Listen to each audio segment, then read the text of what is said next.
अस्सलामुअलैकुम वरहमतुल्लाहि वबरकातुहू औज़ु बिल्लाहि मिनश शैतानिर रजीम बिस्मिल्लाहिर रहमानिर रहीम। कौन सी अहलाकी बीमारी हमारी नेकियों को खा जाती है?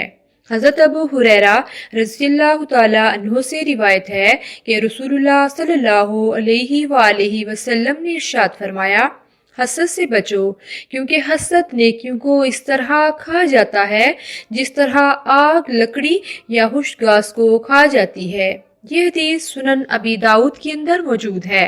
हसद क्या है? हसद वो जज्बा है जो हमारे भाई की कामयाबी को देखकर हमारे दिल में पैदा हो जाता है। उसकी अच्छी चीज को देखकर हमारे दिल में ये जज्बा पैदा हो जाता है कि इसके पास ना रहे, छिन जाए इससे, भले हमें मिले या ना मिले। हसद करना नाजायज है और आपने इसका अंजाम भी नबी पाक सल्लल्लाहु अलैहि वसल्लम की हदीस में देख लिया कि हमारी नेकियों को खत्म कर देता है। लेकिन अगर हम अपने भाई की अच्छी चीज को देखकर खुश हों, उसकी बरकत के लिए दुआ करें और अपने लिए दुआ करें कि अल्लाह ताला हमें भी अता फरमा, तो ऐसा जज्बा जायज है। अल्लाह ताला हमें हसद से बचाए ताकि हमारी नेकियां महफूज रह सकें। आमीन सुम्मा आमीन।